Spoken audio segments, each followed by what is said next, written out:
কুমড়ো শাক। বাজারে যত কুমড়ো শাক পেয়েছে তুলে নিয়ে চলে এসছে। এই এতটা কুমড়ো শাক এখন কালকে রাতের বেলায় কেটে রেখেছি, ধুয়ে শুকিয়ে নেওয়া হয়েছে। এবার এখন এটা রান্না করব। আর আমি কিভাবে কুমড়ো শাক রান্না করি সেটাই আপনাদের কাছে শেয়ার করছি। কুমড়ো শাক খেতে দুর্দান্ত লাগে। কুমড়ো শাকের তরকারি, কুমড়ো শাকের চচ্চড়ি, কুমড়ো শাকের পাতা বাটা সবই খেতে খুবই ভালো লাগে। তো কুমড়ো শাক দিয়ে ডালও খেতে খুব ভালো লাগে।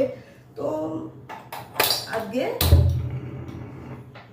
এই কুমড়ো শাকের রেসিপি আপনাদের কাছে শেয়ার করছি। কুমড়ো শাক বেশি সবজি দিয়ে কিছু করব না। কেটে নিয়েছি বেগুন আর আলু, আর একটু কুমড়ো হলে ভালো হতো, কিন্তু কুমড়ো নাই।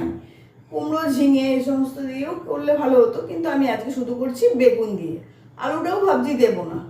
তো দেখা যাক তো কীভাবে রান্না করছি সেটাই আপনাদের কাছে শেয়ার করছি। তো কড়াই বসিয়ে দিলাম, কড়াইতে আঁচও দিয়ে দিলাম।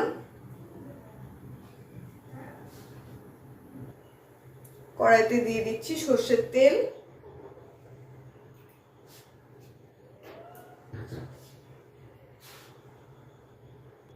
আগেই বলে নিলাম কুমড়ো শাক বিভিন্ন রকমের রান্না করা যায়, তবে আমি যে পদ্ধতিতে রান্না করছি সেটা একদমই অন্যরকম। কুমড়ো শাক সর্ষে পোস্ত দিয়েও খায় অনেকে, কিন্তু আমি যে পদ্ধতিতে করছি সেটা একদম অন্য রকমের। তো এখানে হচ্ছে ফোড়ন দিচ্ছি আমি কালো জিরে আর শুকনো লঙ্কা ফোড়ন দিচ্ছি।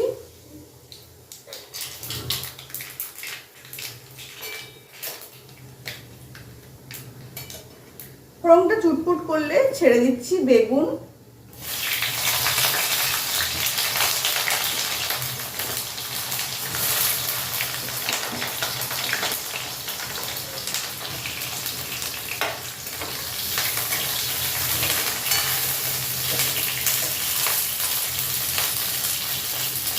বেগুনে দিয়ে নিচ্ছি 1 চামচ নুন,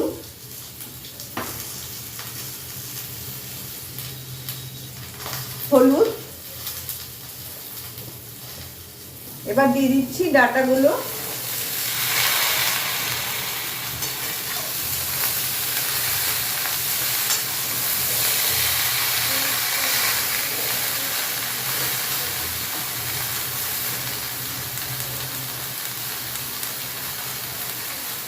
তার উপরে দিয়ে দিচ্ছি এই পাতাগুলো।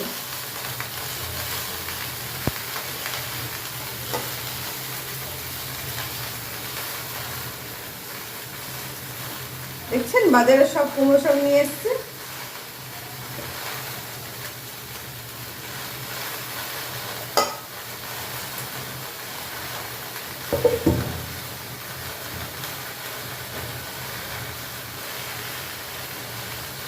এটার মধ্যে সাইড দিয়ে নুন দিয়ে দিচ্ছি যাতে একটু নরম হয়ে যায়, আর একটু পরে নরমও হয়ে যাবে।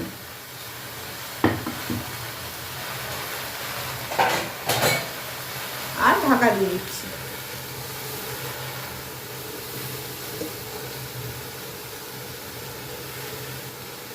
আজ মিডিয়াম টু স্লো রেখেছি, আজ বেশি হাই করিনি।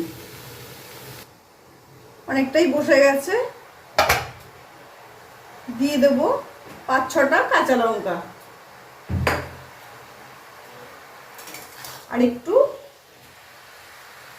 উলট পালট করে নেব। বেগুনে যে তেলটা টেনে নিয়েছিল সেই তেলটা আবার রিলিজ হয়ে গেছে।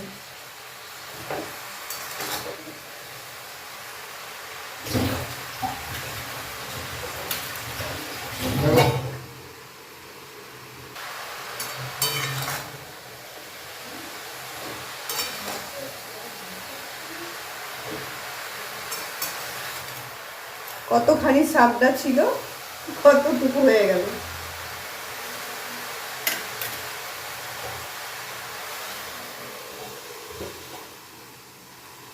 আবার ঢাকা দিয়ে দিলাম।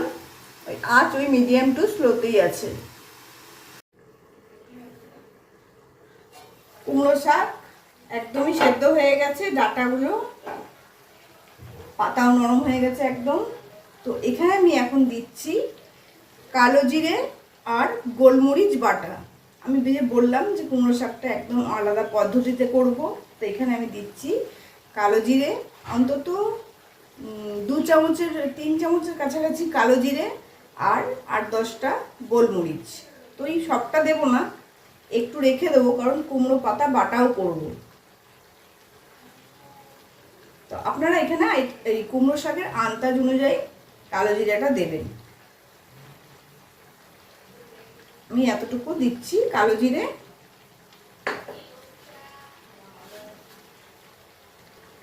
আর গোলমরিচ বাটা, আর দিয়ে দিচ্ছি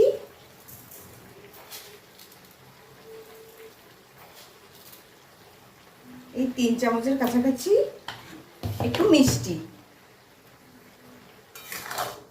এবার সবটা একসাথে নাড়িয়ে নিই।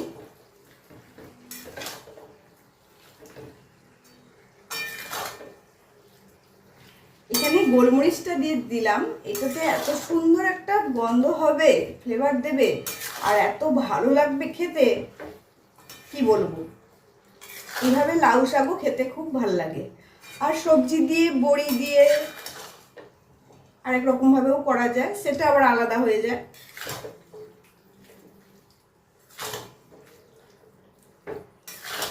এই সবটা আমি ভালো করে নাড়িয়ে নিচ্ছি কালো জিরাটা।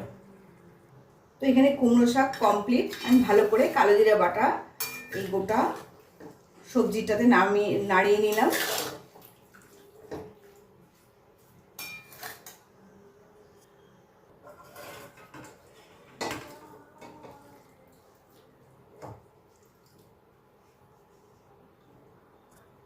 তো এই সাদা ডিশটা সুন্দর করে আমি গার্নিশ করে নিলাম।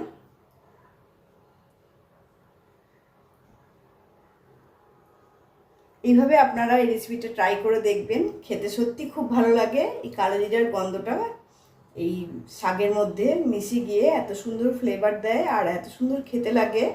এটা গরম ভাতে খেতে খুবই ভালো লাগে। তো আপনারা এটা এইভাবে রেসিপিটা ট্রাই করে দেখবেন, আশা করছি ভালো লাগবে। তো কুমড়ো শাক অনেক রকমভাবেই তো করা যায়, বারবারই বললাম। তো এটাও একরকম পদ্ধতি। তো এটাতেও করলে, এভাবে করলেও ভালো লাগে। আর সবসময় সব সবজি দিলেও অতটা ভালো লাগে না। আর এটা শুধু বেগুন দিয়ে করলাম, আলুও দিলাম না। আশা করছি ভালো লাগলো রেসিপিটা। ভালো লাগলে অবশ্যই লাইক করবেন, আমার চ্যানেলটা সাবস্ক্রাইব করবেন। টাটা।